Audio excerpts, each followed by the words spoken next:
the die roll, or more importantly, the game of rock, paper, scissors. Snapcaster, Pillar, and 3 lands that make all of his colors, so not the worst 5 you could ever draw against the Zombies deck. Of course, Casey rocking his white-bordered Revised Swamps. So Casey's deck is a pretty typical Zombies deck. The white in it is a function, the white in it is to play, oh, you know what? I said that too fast. I can't even think right now what his white is in there for. I know he does have an Obsidian in this deck as a high end. We do see a Geralt's Messenger make an appearance. The card that is very difficult for a lot of decks to deal with. Of course, the Snapcaster Pillar is about the best thing that Jordan could ever have in this situation, but a lot of decks cannot answer a Geralt's Messenger very quickly and allows this deck to play, not unlike a mono-red burn deck at some point, especially since Casey's also playing Blood Artist. We see a follow-up Dark Prophecy from Casey, which he is very excited about, as it lets him draw a ton of cards. Now, I guess he's... So Casey not playing his Gravecrawler from the graveyard yet, as he's waiting for Jordan to decide if it resolves. It does resolve. Bloodthrone Vampire trying to make an appearance, and that one is going to meet a Syncopate. Interesting why he didn't Syncopate the Gravecrawler, as that would have dealt with it perpetually. But everyone has their choice in terms of lines of play. So Casey's going to try another Bloodthrone Vampire here. Going to serve in with his Gravecrawler. Of course, Jordan now in an awkward situation where killing the Gravecrawler with anything other than a Pillar of Flame just means Casey is going to draw cards and rebuy it. Now Casey with the sack outlet can just do that at will if he wants. Now adding Blood Artist becomes a pretty brutal machine gun. So every Gravecrawler gets sacked. Casey gets to draw a card, net 1 damage to Jordan, and can loop that over and over again. Not sure why Casey didn't do that this turn. He could have replayed his Gravecrawler from the... Oh, I'm an idiot. He can't replay it because he got Pillar of Flames. I'm literally a moron. But he can tap 3 mana and cast Liliana the Veil. Activates it. +1 for discard. Casey's going to discard Lingering Souls. In response, Jordan is going to Boros Charm, redirecting to Liliana.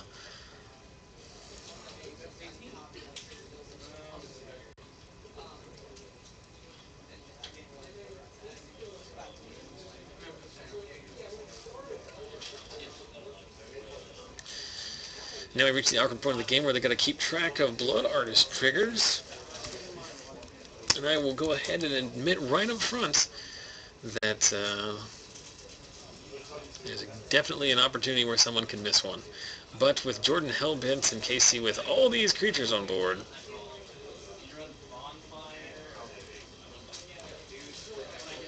looks like Casey's in a pretty good spot here. He can go ahead and attack for 1, 2, 3, 4, 5 if he so chooses. But he really needs to find another zombie here so that he can start chaining his Gravecrawlers together. There's another Bloodthrone Vampire, which doesn't do anything other than provide a redundant sack effect. He might sack here just to draw the card. Of course, Casey doesn't lose a life there. It's the Blood Artist trigger and the Dark Prophecy trigger just trade with themselves, but he is slowly draining Jordan out of this one. I have no idea what that card is.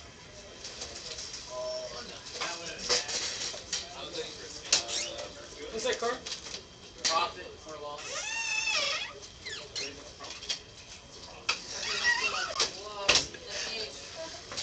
No. Profit or loss. So Convict's got it right in the chat.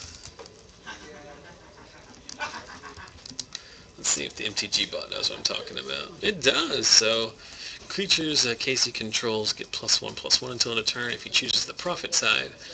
Or creatures your opponent controls gets -1/-1. It's basically an Orzhov Pontiff or Zealous Persecution type effect. and it was more than enough to pump Casey's team for the win. Of course, Casey having Blood Artist, Sack, Outlet, and Gravecrawler action. Could get there. Very interesting that Casey didn't seem to have very many zombies in his zombies deck after the Gravecrawler and Gerald's Messenger met a fiery end thanks to Pillar of Flame. Well, let's take this opportunity to remind everybody, hey, do you enjoy the stream? You like watching it? It's amazing, isn't it? People are probably watching replays of the World Magic Cup right now. I can't fault them for doing so. But if you do enjoy what you're seeing, the biggest thing you can do to help us out, and by us I mean me, but I always say it in the multiple, is you can follow our various forms of social media. I know it's the third one, but the most important one is go over to our Facebook page at facebook.com/ZachSellsMagic. If you go to ZachSellsMagic.com, it will redirect you there, despite the fact that all my branding says Zach Sells Magic. Is not actually a magic retail site. It is simply a daily news site with pictures about this, pictures, videos, other stream information, and then I aggregate magic news throughout the day, each and every day. So make sure you head over there and like the page, and then share that amongst your magic playing friends. You can follow us on YouTube. Everything we stream is recorded and then put up on YouTube, youtube.com/ZachSellsMagic after the fact. Everything we've ever recorded over the last 11 months is up there. Cube drafts, a legacy tournament, multiple pre-releases, drafts, all kinds of goodies on there, as well as the Star City Games Invitational Qualifier and last year's West Virginia State Tournament. Follow me at Twitter at ZachSellsMagic for various things throughout the day, including Instagrams of my dogs. Yeah, I do it sometimes, so you're going to have to deal with that. And then finally, if you're watching on Twitch, you know where the stream is at twitch.tv/ZachSellsMagic, but if you're watching after the fact, try and check us out live sometime if you can. More importantly, in both cases, click the follow button, and they will send you an email notification anytime our stream goes live. So obviously 6:30 p.m. Eastern every week is our FNM stream, but if we ever do a Wednesday Night Modern or a pre-release or a release event, or if I ever get Randy and start streaming Moto, make sure you follow me so you can get that email notification. Also remember, head over to our Facebook page and my Twitter account. As the last round, I did post information about our giveaway this week, and this week it is a playset of foil Grizzly Salvage. We're just like one card away from that being broken in Modern in various Vengevine decks, and obviously still played in Junk Reanimator, which, despite the printing of Scavenging Ooze, has not gone away. It had a very good showing at the Star City Invitational last week. So head over there and get your chance to win some free cards.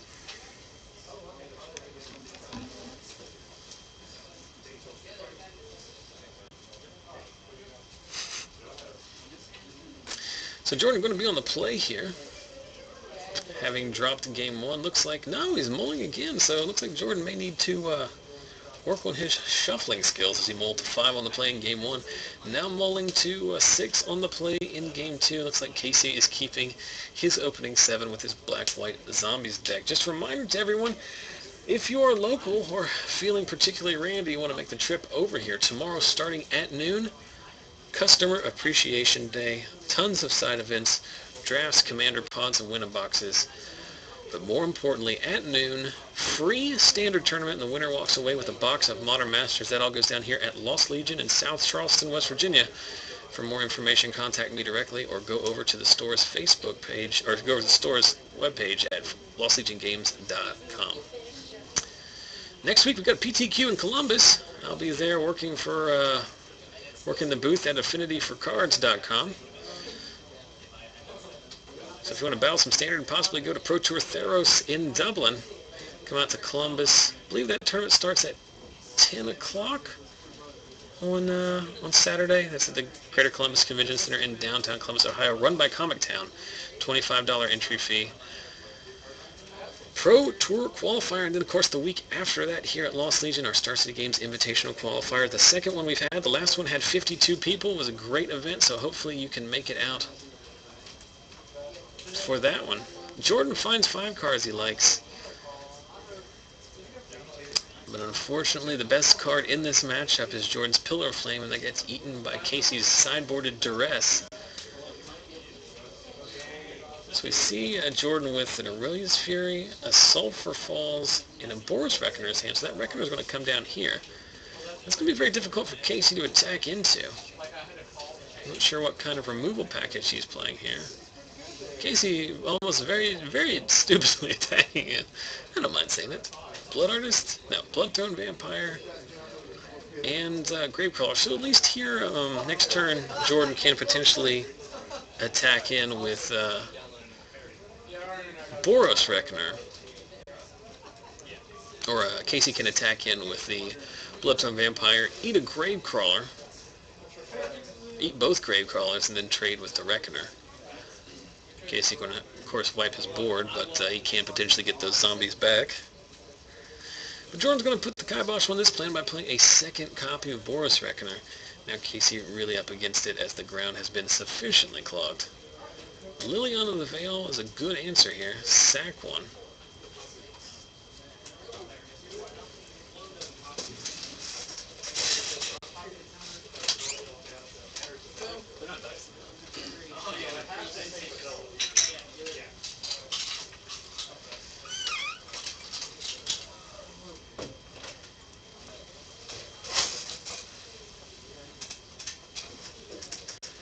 So, one Reckoner gets eaten by a Liliana. Jordan going to serve in with his Reckoner, attacking Liliana. Casey wisely just letting it die since it was going to die regardless due to the Reckoner trigger.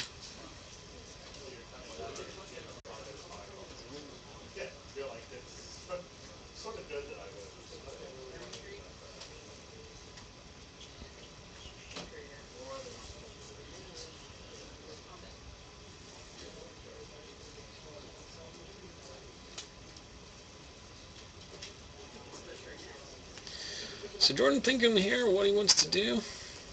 2 cards in his hand. 4 mana untapped.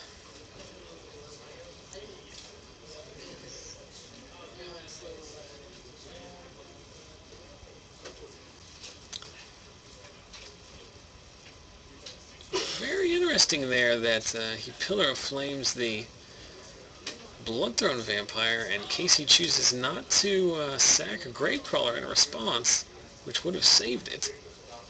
Seems to me like just a mistake there, though I'm willing to admit that there's something I could have missed.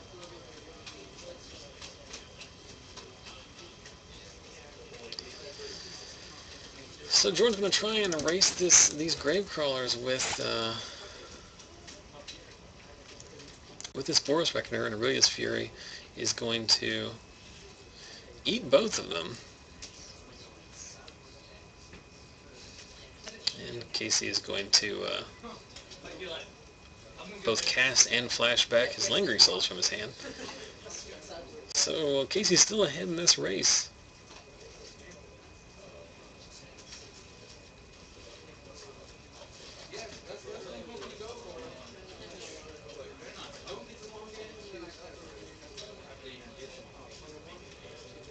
So Reckoner still serves in. Casey, for all intents and purposes, it reads as unblockable. Jordan draws another Pillar of Flame and chooses to nug one of the Lingering Souls tokens here. It's an interesting choice. Oh, then Casey ripping another Lingering Souls off the top. So now with 8 Power of Flyers, and then Jordan slams Thunderball. What's a good answer to 2 fronts and backs of Lingering Souls? 5/5 Haster that wipes them all out. So this game turns around pretty dramatically as Thundermaw Hellkite takes over this game. Casey does flashback a Lingering Souls, which at least gives him some chunk blockers. But at 2 life, Jordan can drawing very live off the top. Dark Prophecy's not any good. So we moved to game 2, so a game that looked like Jordan was all but dead in. A top-decked Thundermaw Hellkite changes things around.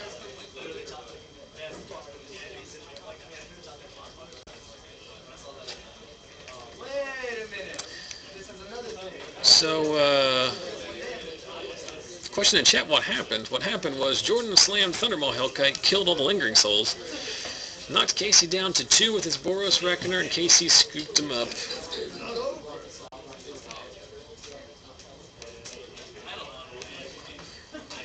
Somebody got a new playmat in the chat, looks pretty good. And someone in the chat's thinking that he says he thinks he cheated, but I can't tell if he's just trolling me or being serious. I don't think anything was wrong there. Pretty sure Jordan had 2 red sources to cast it.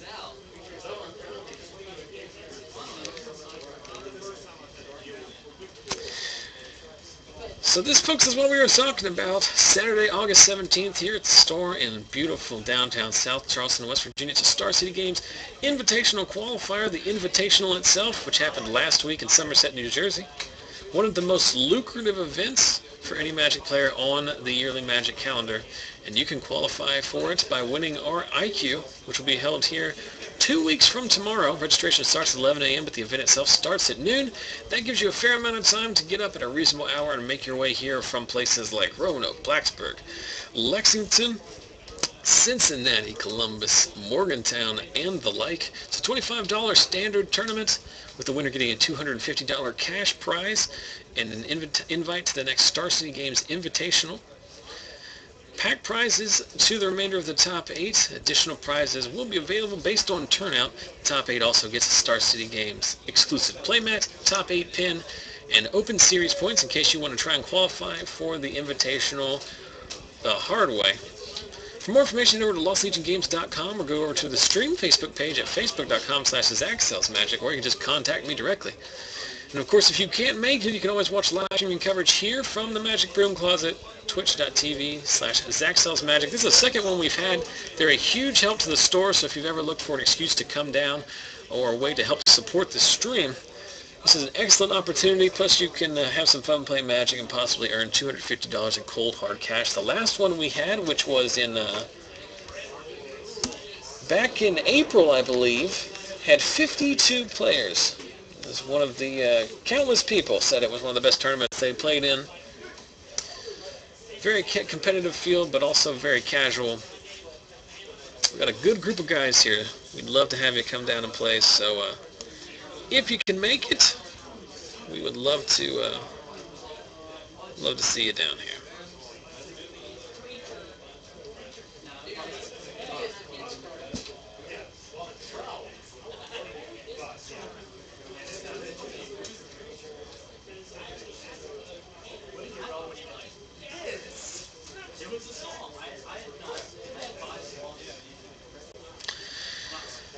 So these guys taking a month of Sundays to sideboard and shuffle up for game number 3. It's been an excellent time. Head over to our Facebook page, get in on this week's giveaway.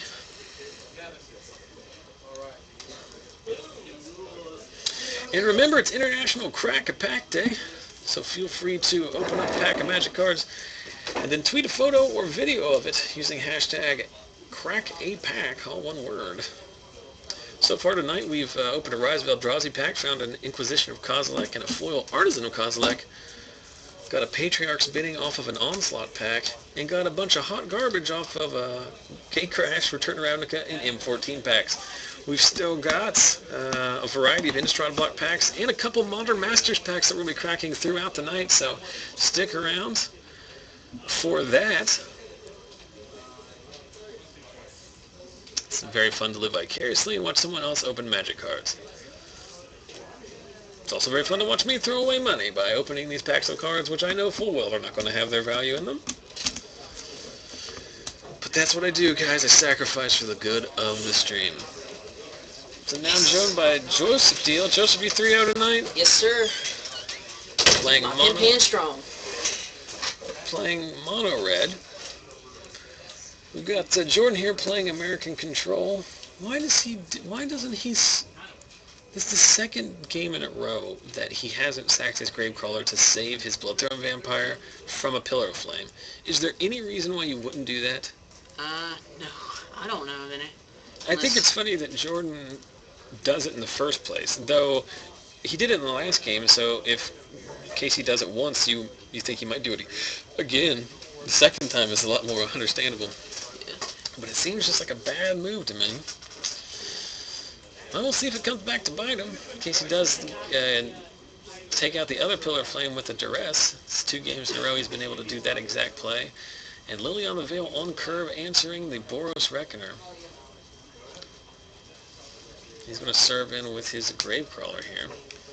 So it might not matter, as that Boros Reckoner is obviously very key to to Jordan's deck. Boris Charm going to take out the Liliana.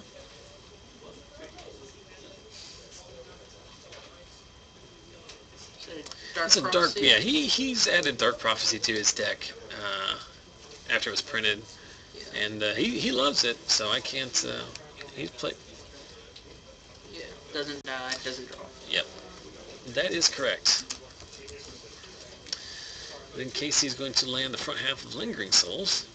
Let's see if Jordan can come up with a 5th land and a Thundermaw. The land he has a Niv. He has a Niv Mizzet. Yes. He's building his deck earlier in the week, and I was trading with him, and he. That seems very odd to have a Niv Mizzet in this deck. One of. So Casey's serving in with the 2 Spirit tokens. Now Jordan has a War Leader's Helix. I think you're tempted to blast a Spear, but in reality you should be blasting the Blood Artist, right? Yeah. I think that's what Jordan's going to do. With that on the stack, I imagine you'd do that. And then Jordan going to go ahead and gain... well, I guess he didn't do it on the stack because he only gained 3.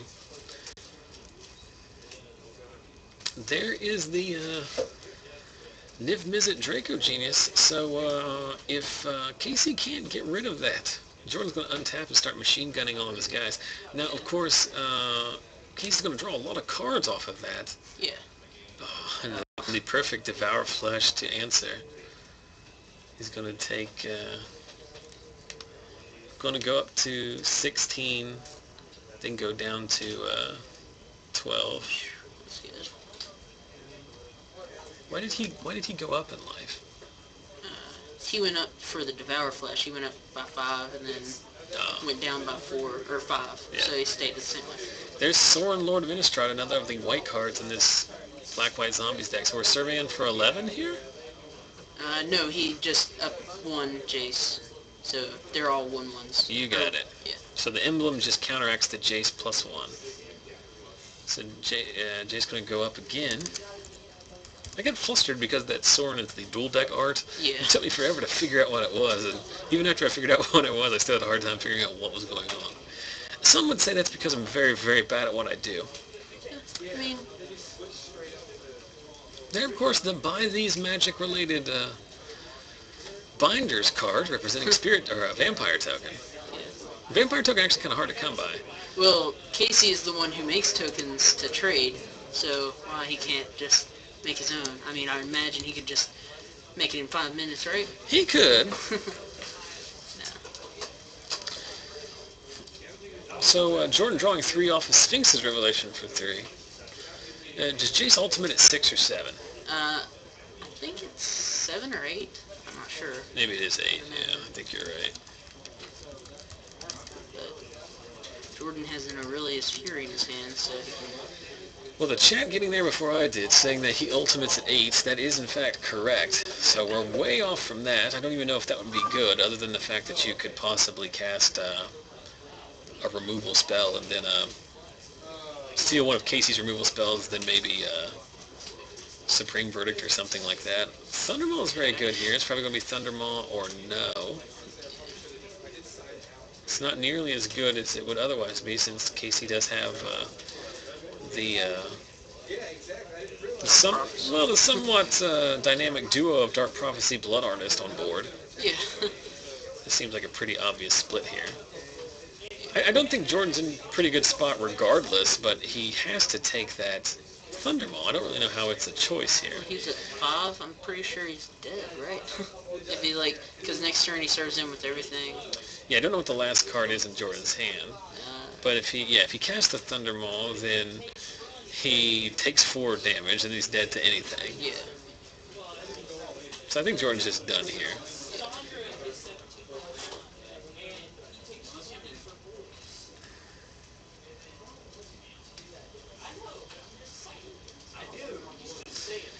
So Jordan trying to find a way out of this, what is seemingly impossible situation here.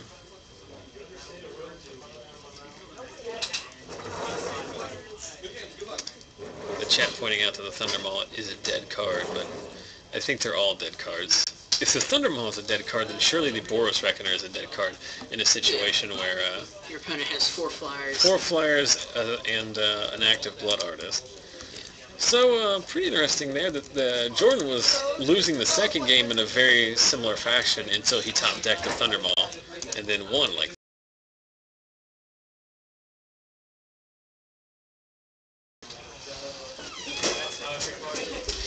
Alright, so we've got the only Wright brother that's with us tonight, Jonathan Wright, playing apparently American Control. Go ahead and put the L in there. Couldn't afford the L. Playing American Control. There was a period of time where Jonathan was not playing American. Yeah.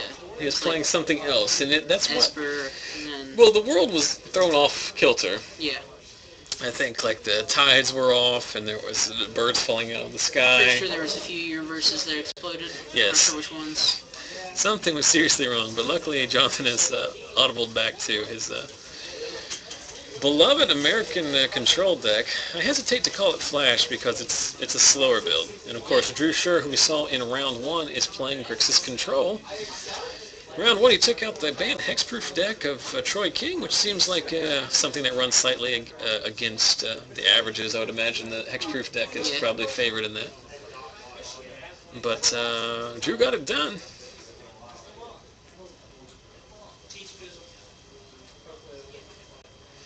So we moved the smooth century mark in viewers up to 100. I forgot that I think they are replaying the World Magic Cup from today, because after it's over they replay it immediately again, so we're competing against that. So if I get 100 people to watch us when we're competing with that equivalent Pro Tour, I'm fine with that. So these guys do have, as you can see, 11 minutes left on the clock. I have gotten them a brief extension because we did have them move over. So go ahead and assume there's about 14 minutes left on the clock.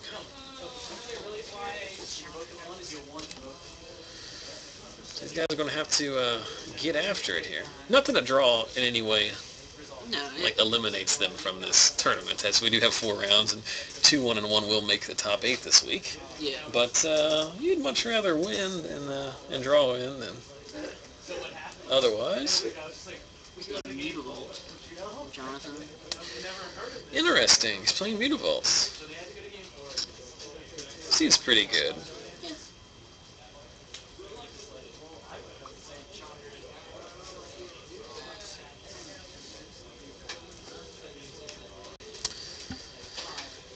Restoration Angel going to meet Syncopate here?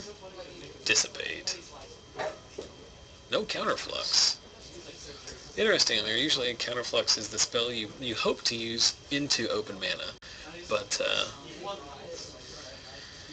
but you do it when you can, I guess. But Jonathan has successfully tapped Drew relatively low here. I imagine if Drew had a Syncopate, he would have used the Syncopate last turn, so it's unlikely that...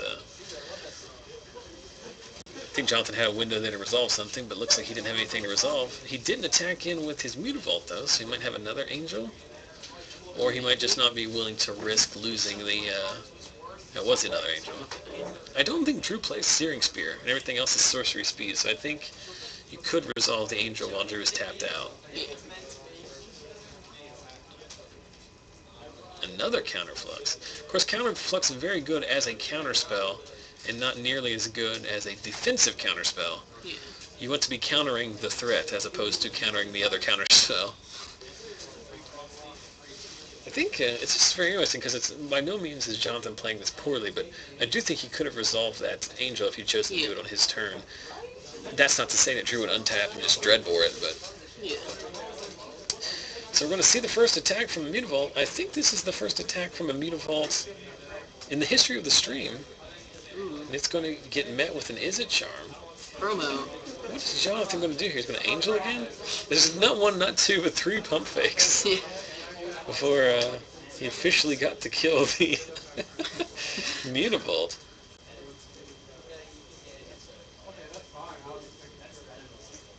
So Drew's really playing against the clock here.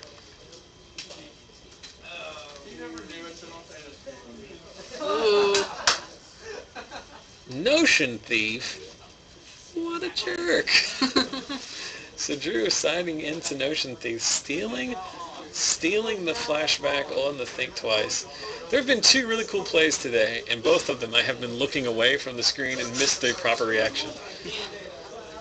I heard value screamed out there, so... Well, Notion Thief is very good in this matchup. It turns off a lot of cards from Jonathan. Sphinx's Revelation, Think Twice, Azorius Charm can't cycle anymore. Yeah. I imagine the way, I don't know if he's playing Jace, but I imagine the way Jace is worded, that he would still be able to put those cards in his hand. Because you don't draw them. Yeah, you just pick a pile and you put those cards in your hand. So. But the more important thing is that Notion Thief attacks for 3. Yeah. Like, so it's a legit win condition here. There's no reason not to attack.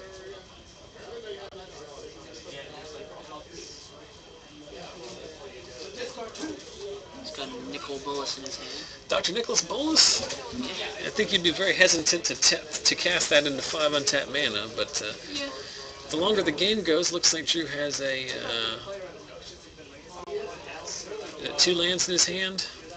So if Drew can get to the point where he has a Bolas plus a counterspell. So Drew tapping out here to flashback and Think Twice and mill Jonathan. Jonathan milling an Aetherling, so pretty good activation there. Foil Blood Crypt, of course, taps for twice as much mana. Yeah. But you have to take twice as much damage Well, as it enters. But, you know... I mean, it's worth it. Yeah. You gotta go big or go home. You know my style, Joseph. Yeah, I mean... But more importantly, he's up to Bolas mana. And he has a negate in his hand, so 2 more lands and he can Bolas plus back up. Yeah. Or if Jonathan ever makes the mistake of tapping out, that Bolas is going to land. Though it looks like Jonathan has a D-Sphere in his hand, so it's more than likely that the Bolas is going to... here's a negate that's going to trade with that War Leader's Helix. And then Drew almost still buries it. But correctly navigates.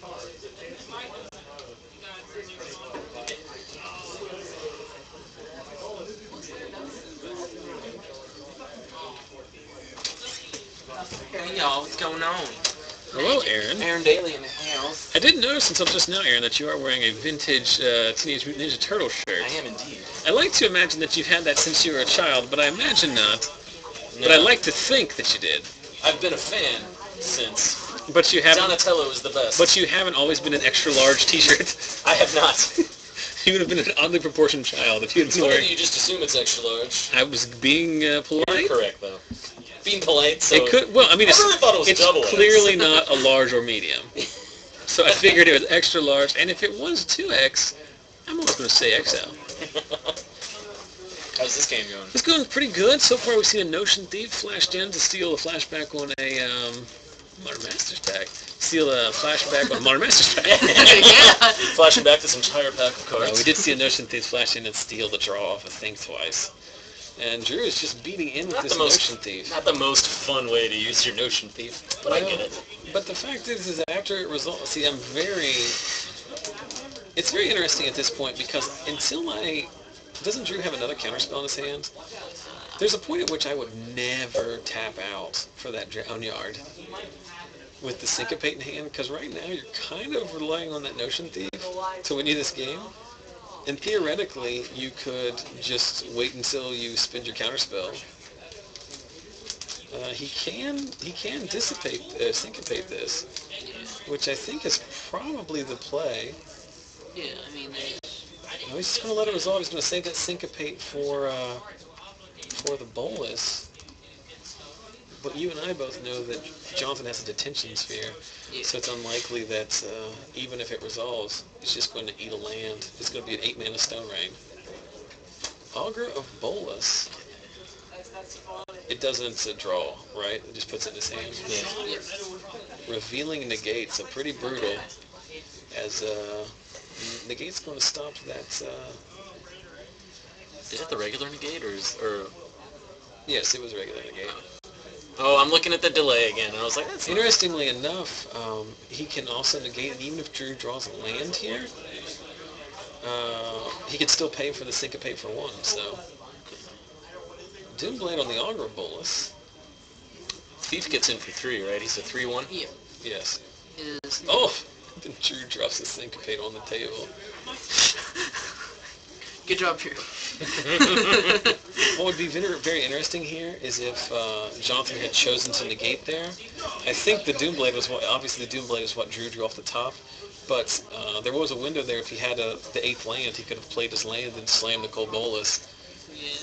How much does Nickel Bolus cost? 8. 8. 4, 2 black, a blue, and a red.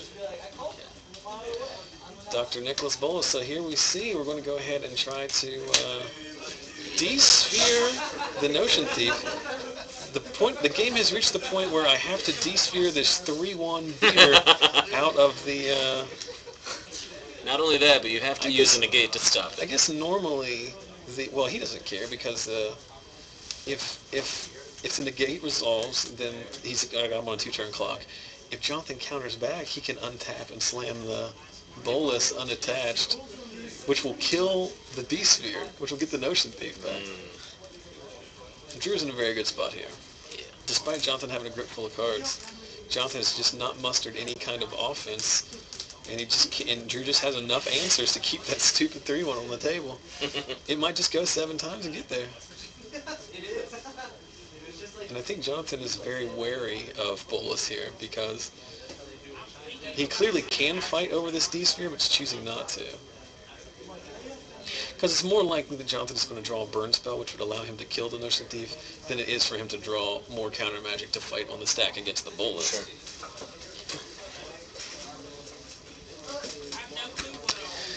Jonathan has half his mana tapped on his own turn here.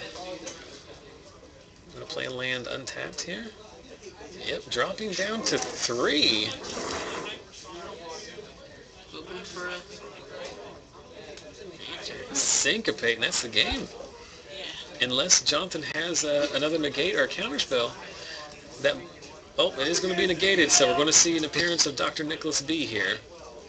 The game is over regardless, because you get Bolus, you steal the Augur, and you attack for the win. Yeah. 7 Notion Thief's attacks is going to get in there and win this game.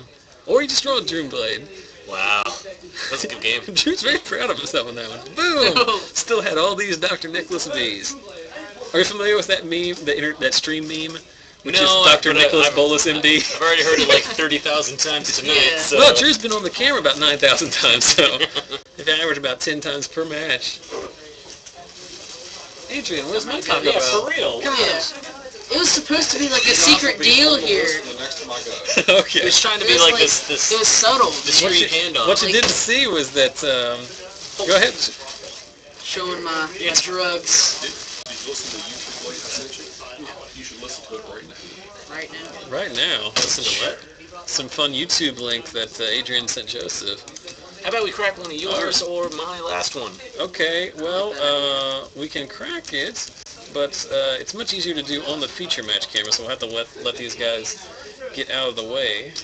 I'm guarantee you that was the last round, the last match of this round. Oh, yeah. Hey, Zach, is it okay to link a picture of Dr. Nicholas Bolus MD I just made? Yes, absolutely it is. Platypus, glad to watch the stream again. Glad to have you back.